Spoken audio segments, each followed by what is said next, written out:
예, 자, 뭐 이러한 또 지원, 또 남북 관계 새로운 또 돌파구가 될 수 있으면 좋겠다는 바람도 많이 나오고 있는데요. 일단은 방역 전문가들은 현재 북한 상황 어떻게 보고 있을지 이재갑 한림대 강남성심병원 감염내과 교수를 연결해서 말씀 듣겠습니다. 교수님 나와 계시죠? 예, 안녕하세요. 예, 일단 북한 표현을 빌리면 원인을 알 수 없는 열병이 폭발적으로 전파됐다라고 하는데 자, 35만 명의 확진자가 나왔다는 겁니다. 현재 상황 어떻게 봐야 될까요? 네, 일단 제 북한 차원에서 얘기하기에는 35만 명의 유증상자가 있다라고 얘기를 했고요. 예. 근데 아마 이제 전체 규모에 대해서 진단검사 능력이 떨어지기 때문에 다 확진을 좀 못하고 있는 것 같고요. 예. 이제 일부 사망자에도 검사했을 때 아마 스텔스 오미크론이 의심되는 이제 바이러스가 검출됐다, 뭐 이렇게 좀 보고를 한 것 같습니다. 예. 근데 아마 4월 중순부터 아마 유행이 시작된 것 같고, 아마도 중국의 상황이 나빠지면서 중국 통해서 들어왔을 가능성이 높아 보이기는 하는데요. 예. 근데 아마 초기 대응이 진단 체계가 갖춰 있지 않다 보니까 이제 상황이 커지는 다음에나 지금 확인이 된 것 같아서 지금 이미 유행 규모가 너무 커져 있어서 상당히 좀 힘든 상황으로 가지 않을까 지금 예상을 하고 있습니다. 근데 지금 사망자가 6명이 사망했다. 35만 명이 열병 발병했다 그러는데 사망자가 숫자가 좀 적게 나온 거 아닙니까? 믿을 수 있나요, 이거? 예, 이게 어떻게 봐야 됩니까, 교수님? 그러니까 사실 사망자 통계는 축소했을 가능성 또는 아예 진단을 못했기 때문에 이게 지금 그런 유증상 중에서 몇 명이 사망했는지조차 통계를 못 내고 있을 가능성이 더 많다고 보고 있습니다. 예. 아직 북한에서 그 접종을 받았는지 안 받았는지 이런 자료도 없는 거죠, 지금 우리한테는. 그러니까 백신 자체가 반입된 게 전혀 없습니다. 지금 공식적으로는요. 공식적으로. 예. 어허. 그래서 전 세계에 딱 두 나라가 백신을 한 명도 안 맞췄는데 그 두 나라 중에 하나가 북한입니다. 비공식적으로 뭐 지도부라도 받았을 수는 가능성 없나요? 그러니까 진짜 하나도 안 들어갔을까요? 예, 그러니까 이제 뭐 외국에 나왔다가 들어가는 그런 일부야 뭐 외국에서 맞고 들어갔을지는 모르겠지만 어쨌든 예. 공식적으로는 WHO에서 코백스 퍼실리티 통해서 여러 차례 뭐 200만 명분 뭐 이런 식으로 공급을 하겠다 그랬는데 예. 뭐 백신이 마음에 안 들어서인지 아니면 뭐 선호한 백신이 있어서인지는 모르겠지만 전혀 그 뭐 여러 차례 요청에 대해서 거절을 했었고요. 예. 그리고 여러 국가 여러 이제 NGO들 있죠. 국제 여러 NGO들이 우회적인 방법으로 백신 공급을 하겠다고 했는데 예. 대부분 여러 가지 이유를 들면서 거절을 했었습니다. 그러니까 지금 북한은 이건 박사님께 여쭤볼 질문은 아닌 것 같긴 한데요. 북한은 코로나가 자기들은 봉쇄하면 안 들어올 수 있다고 생각하고 지금까지 아무런 준비를 안 했던 걸까요? 뭐 두 가지인데요. 그러니까 첫 번째는 철저히 막으면 안 된다, 그러니까 안 할 거다. 특히 중국이 어느 정도 성공하는 거를 보고 그 부분에 자신감을 얻고 했었던 거는 같고요. 예.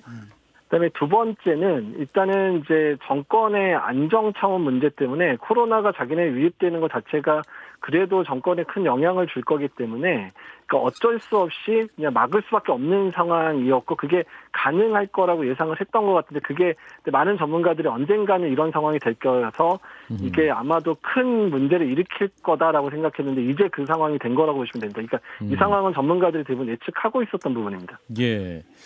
자, 그러면 이제 향후 북한의 대응이 중요할 텐데 그럼 국제사회가 이제 백신을 준다고 하면 이제 받아야 되는 상황 아닐까요? 근데 어떻게 대응할 걸 보십니까 지금?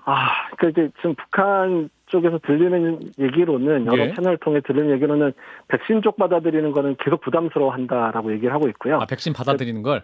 예, 왜냐면 지금까지 안 받았는데 왜 이제서야 뭐 이런 부분 때문에 국민들 속도 어려울 거다 이런 얘기들이 나오고 있고 그러니까 오히려 지금 더 급한 거는 당장의 환자가 발생해서 대규모 환자가 발생을 하고 있기 때문에 이제 치료제라든지 또는 치료 시설 또한 여러 산소라든지 이런 치료와 관련돼 있는 걸 우선 원하고 있는 게 아니냐라는 얘기들이 나오고는 있고요.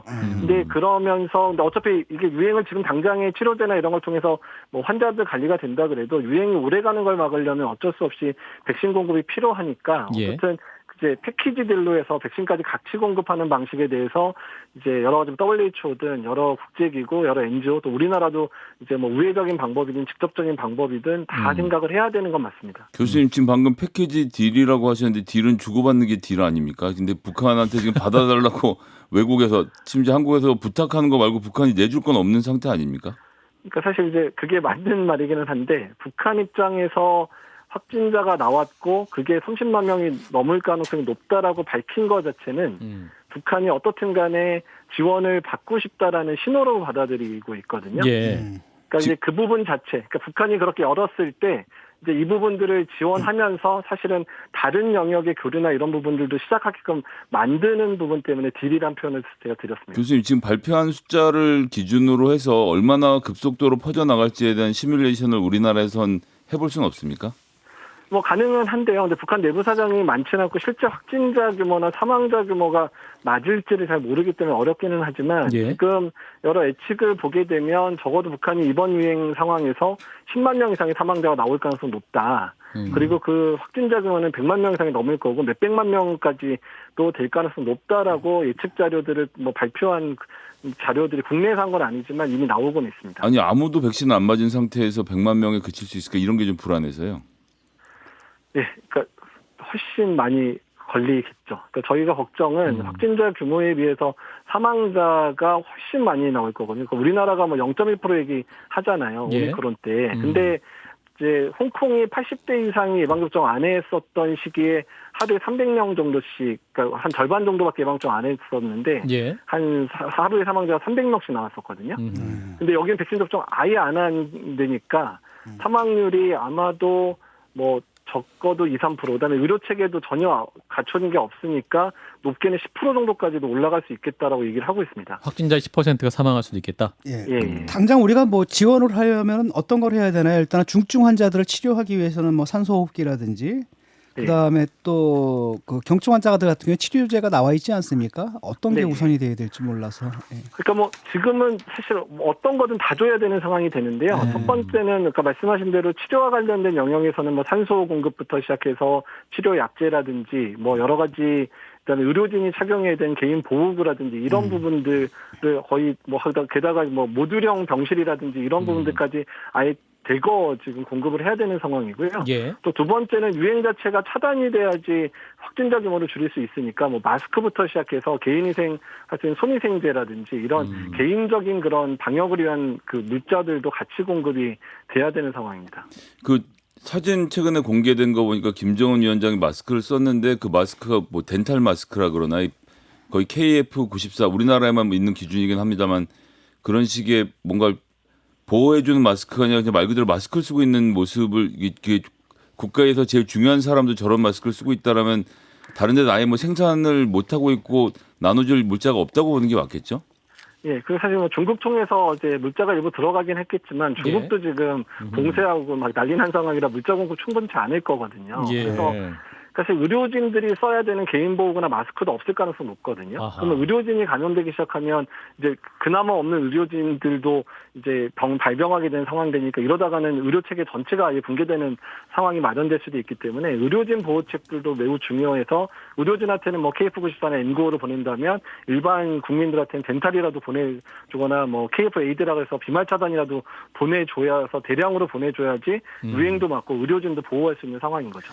그렇군요. 이게 갈수록 더 나빠질 가능성이 많기 때문에 어떤 지원이든 필요해 보이고 일단은 근데 이제 이 중국 사례처럼 북한도 통제 가능한 사회이기 때문에 밖에 나오지 말라 이렇게 정부에서 말을 할 경우에 봉쇄 정책이 그래도 효과를 발휘할 수 있는 나라 아닌가요? 그 부분이 좀 향후 방역의 중요한 포인트가 될 수도 있을 것 같은데요.